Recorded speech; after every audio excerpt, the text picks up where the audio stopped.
ಈ ವಿಡಿಯೋ ಯಾರಿಗೆ ಅಂತ ಹೇಳಿದ್ರೆ, ಈಗ KCET ಕೌನ್ಸಿಲಿಂಗ್ ಅಲ್ಲಿ ಪಾರ್ಟಿಸಿಪೇಟ್ ಮಾಡಿ BSc agriculture, veterinary, forestry, sericulture, horticulture ಈ ರೀತಿ ಕೋರ್ಸನ್ನ ಮಾಡಬೇಕು ಅಂತ ಇರ್ತಾರಲ್ಲ ಅಂತಹ ವಿದ್ಯಾರ್ಥಿಗಳಿಗೆ.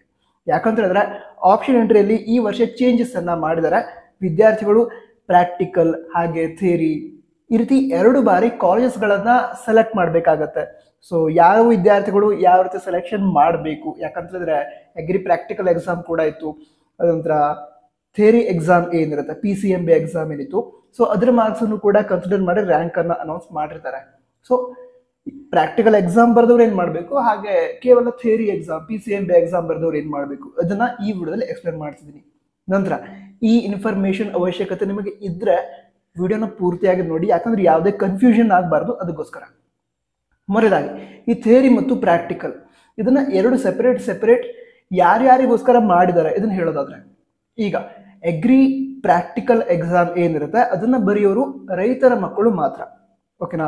ಸೊ ಅಗ್ರಿ ಪ್ರಾಕ್ಟಿಕಲ್ ರ್ಯಾಂಕ್ ಅನ್ನ ಪಡೆದುಕೊಂಡವರು ರೈತರ ಮಕ್ಕಳಷ್ಟೇ ಆಗಿರ್ತಾರೆ. ಸೊ ಅವರಿಗೆ ಅಗ್ರಿಕಲ್ಚರ್ ಪ್ರಾಕ್ಟಿಕಲ್ ರ್ಯಾಂಕ್ ಇದೆ. ನಂತರ ರೈತರ ಮಕ್ಕಳು PCMB ಎಕ್ಸಾಮ್ ಕೂಡ ಬರೆದಿದ್ದಾರೆ, KCET PCMB ಎಕ್ಸಾಮ್ ಐತಲ್ಲ ಆ ಎಕ್ಸಾಮ್ ಕೂಡ ಬರೆದಿದ್ದಾರೆ.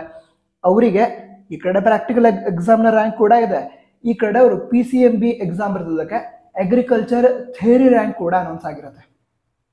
ನಂತರ ಮತ್ತೆ ಕೆಲವರು ವಿದ್ಯಾರ್ಥಿಗಳು ಇರ್ತಾರೆ, ಅವರು ಪ್ರಾಕ್ಟಿಕಲ್ ಎಕ್ಸಾಮ್ ಬರ್ದಿಲ್ಲ, ಯಾಕೆ ಅವರು ರೈತರ ಮಕ್ಕಳು ಆಗಿರಲ್ಲ, ಬಟ್ ಅವರಿಗೂ ಕೂಡ ಸೀಟ್ಸ್ ಪಡೆದುಕೊಳ್ಳೋದಕ್ಕೆ ಅವಕಾಶ ಇರುತ್ತೆ. PCMB ಥಿಯರಿ ಎಕ್ಸಾಮ್ ಏನಿದೆ ಅದನ್ನ ಬರೆದು ರ್ಯಾಂಕಿಂಗ್ ಅನೌನ್ಸ್ ಆಗಿರುತ್ತೆ ಅಲ್ವಾ, agriculture ranking, veterinary ranking announce ಆಗಿರುತ್ತೆ. ಸೊ ಅದ್ರ ಬೇಸ್ ಮೇಲೆ ಸೀಟನ್ನು ಪಡೆದುಕೊಳ್ಳೋದಕ್ಕೆ ಅವಕಾಶ ಇರುತ್ತೆ, ಓಕೆನಾ. ಸೊ ಈಗ ಮುಂದೆ ಹೇಳ್ತಿರುವಂತಹ ಆಪ್ಷನ್ಸ್ ಏನಿದೆ ಅದು ಆಪ್ಷನ್ ಎಂಟ್ರಲ್ಲಿ ನೀವು ನೋಡ್ತೀರಾ. ಮೊದಲಾಗಿ ಅಲ್ಲೀಗ ಸೆಲೆಕ್ಟ್ ಡಿಸಿಪ್ಲಿನ್ ಅಂದ್ರೆ ಆಪ್ಷನ್ ಎಂಟ್ರಿ ಲಾಗಿನ್ ಆದ ನಂತರ ಸೆಲೆಕ್ಟ್ ಡಿಸಿಪ್ಲಿನ್ ಅಂತ ಇದೆ. ಆ ಸೆಲೆಕ್ಟ್ ಡಿಸಿಪ್ಲಿನ್ ಅಂತ ಏನಿದೆ ಅದರೊಳಗಡೆ ನೀವು ಬೇಕಿದ್ರೆ ಅಗ್ರಿ BSc ಥಿಯರಿ ಆಪ್ಷನ್ನ ಸೆಲೆಕ್ಟ್ ಮಾಡಿಕೊಂಡು ಕಾಲೇಜ್ಗಳನ್ನು ಸೆಲೆಕ್ಟ್ ಮಾಡ್ಕೋಬಹುದು. ಅದೇ ರೀತಿ ಅಗ್ರಿ BSc ಪ್ರಾಕ್ಟಿಕಲ್ ಒಂದು ಆಪ್ಷನ್ನ ಸೆಲೆಕ್ಟ್ ಮಾಡಿಕೊಂಡು ಕಾಲೇಜ್ಗಳನ್ನು ಸೆಲೆಕ್ಟ್ ಮಾಡಬಹುದು. ಈಗಾಗಲೇ ನಾನು ಹೇಳಿದೆ, ಏನು ಯಾವ ವಿದ್ಯಾರ್ಥಿಗಳು ಕೇವಲ PCMB ಎಕ್ಸಾಮ್ ಅಷ್ಟೇ ಬರೆದಿದ್ದಾರೆ, ಅಗ್ರಿ ಪ್ರಾಕ್ಟಿಕಲ್ ಎಕ್ಸಾಮ್ ಬರೆದಿಲ್ಲ, ಅಂತಹ ವಿದ್ಯಾರ್ಥಿಗಳು ಏನು ಮಾಡಬೇಕು ಅಂತ ಹೇಳಿದ್ರೆ ಅಗ್ರಿ BSc ಅಲ್ಲಿ ಥಿಯರಿ ಅಂತ ಏನು ಆಪ್ಷನ್ ಇದೆ ಅದನ್ನ ಸೆಲೆಕ್ಟ್ ಮಾಡ್ಕೊತೀರಾ. ನಂತರ ಯಾವ್ಯಾವ ಕಾಲೇಜಸ್ ಬೇಕೋ ಅವುಗಳನ್ನ ಪ್ರಯಾರಿಟಿ ಆರ್ಡರ್ ಒಳಗಡೆ ಸೆಲೆಕ್ಟ್ ಮಾಡ್ಕೋತೀರಾ, ಓಕೆನಾ. ಆದ್ರೆ ಈಗ ಪ್ರಾಕ್ಟಿಕಲ್ ಎಕ್ಸಾಮ್ ಅನ್ನ ಬರೆದಂತಹ ರೈತರ ಮಕ್ಕಳು ಏನಿರ್ತಾರೆ ಅವರಿಗೆ ಈ ಕಡೆ agri practical ranking, veterinary practical ranking announce ಆಗಿದ್ದಿರುತ್ತೆ. ಹಾಗೆ ಈ ಕಡೆ PCMB ಎಕ್ಸಾಮ್ ಬರೆದೋಸ್ಕರ ಅಗ್ರಿ ಥಿಯರಿ ರ್ಯಾಂಕು ಅನೌನ್ಸ್ ಆಗಿರುತ್ತೆ, ಅಗ್ರಿ ಪ್ರಾಕ್ಟಿಕಲ್ ರ್ಯಾಂಕ್ ಕೂಡ ಅನೌನ್ಸ್ ಆಗಿರುತ್ತೆ. ಸೊ ಅವಂತಹದ್ರಲ್ಲಿ ತುಂಬಾ ವಿದ್ಯಾರ್ಥಿಗಳು ನಾನೇನು ಸೆಲೆಕ್ಟ್ ಮಾಡ್ಬೇಕು, ಈಗ ಅಗ್ರಿ ಸೆಲೆಕ್ಟ್ ಮಾಡಲಾ ಅಥವಾ ಪ್ರಾಕ್ಟಿಕಲ್ ಸೆಲೆಕ್ಟ್ ಮಾಡಲಾ ಅಂತ ಕೇಳ್ತಾ ಇದ್ರು. ನೀವು 2 ಸೆಲೆಕ್ಟ್ ಮಾಡಬೇಕು, ಹೇಗಂತ ಕೂಡ ಹೇಳ್ತೀನಿ. ಈಗ ಏನಾಗುತ್ತೆ ಅಂತ ಹೇಳಿದ್ರೆ, ಈಗ ಹೇಳಿದೆ ಅಲ್ವಾ, ರೈತರ ಮಕ್ಕಳು PCMB ಎಕ್ಸಾಮ್ ಥಿಯರಿ ರ್ಯಾಂಕ್ ಹಾಗೆ ಪ್ರಾಕ್ಟಿಕಲ್ ಎಕ್ಸಾಮ್ ಬರೋದಕ್ಕೆ ಪ್ರಾಕ್ಟಿಕಲ್ ರ್ಯಾಂಕ್ ಅನೌನ್ಸ್ ಆಗಿದ್ದಿರುತ್ತೆ. ನೀವೇನ್ ಮಾಡ್ಬೋದು ಅಂತ ಹೇಳಿದ್ರೆ ಈ 2 ಥ್ರೂನು ಕೂಡ ಸೀಟನ್ನು ಪಡೆದುಕೊಳ್ಳೋದಕ್ಕೆ ಅವಕಾಶ ಇರುತ್ತೆ, ಓಕೆ. ಪ್ರಾಕ್ಟಿಕಲ್ ಎಕ್ಸಾಮ್ ಬರೋದಕ್ಕೆ ಪ್ರಾಕ್ಟಿಕಲ್ ಬರೆದ ವಿದ್ಯಾರ್ಥಿಗಳಿಗೆ ಏನು 50% ಸೀಟ್ಸ್ ಏನಿರುತ್ತೆ ಅದರಲ್ಲೂ ನೀವು ಪಾರ್ಟಿಸಿಪೇಟ್ ಮಾಡ್ಬೋದು. ನಂತರ ಈ ಕಡೆ ಥಿಯರಿ ಎಕ್ಸಾಮ್ ಬರೆದವರಿಗೆ 50% ಸೀಟ್ಸ್ ಏನಿರುತ್ತೆ ಅದರಲ್ಲೂ ಕೂಡ ನೀವು ಪಾರ್ಟಿಸಿಪೇಟ್ ಮಾಡ್ಬೋದು. ಅದಕ್ಕೋಸ್ಕರ ನೀವು 2 ಬಾರಿ ಕಾಲೇಜ್ಗಳನ್ನ ಸೆಲೆಕ್ಟ್ ಮಾಡಬೇಕು. ಮೊದಲಿಗೆ ಏನು ಮಾಡ್ತೀರಾ, ಅಲ್ಲೀಗ ಅಗ್ರಿ BSc ಥಿಯರಿ ಅನ್ನೋ ಆಪ್ಷನ್ ಏನಿದೆ ಅದನ್ನ ಸೆಲೆಕ್ಟ್ ಮಾಡಿಕೊಂಡು ಯಾವ್ಯಾವ ಕಾಲೇಜಸ್ ಬೇಕೋ ಅವುಗಳನ್ನೆಲ್ಲ ಸೆಲೆಕ್ಟ್ ಮಾಡ್ಕೋತೀರಾ.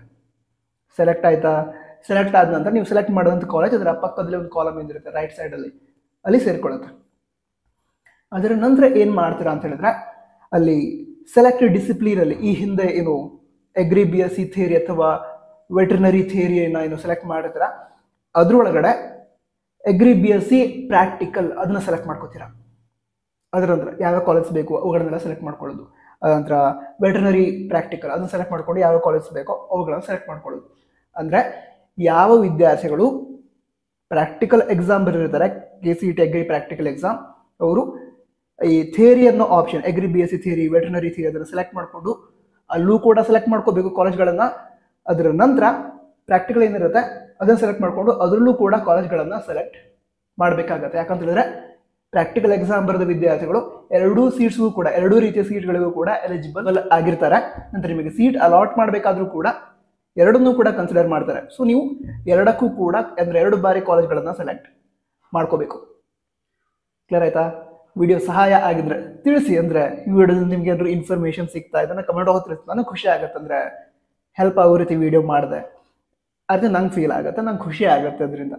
ಸೊ ಮತ್ತೆ ಡೌಟ್ ಇದ್ರೂ ಕೂಡ ಕಮೆಂಟ್ ಹೋಗಿ ತಿಳಿಸಿ. ವಿಡಿಯೋ ಸಹಾಯ ಆಗಿದ್ರೆ ಲೈಕ್ ಮಾಡಿ, ಫ್ರೆಂಡ್ಸ್ಗೆ ಶೇರ್ ಮಾಡಿ. All the best. ಜೈ ಹಿಂದ್, ವಂದೇ ಮಾತರಂ.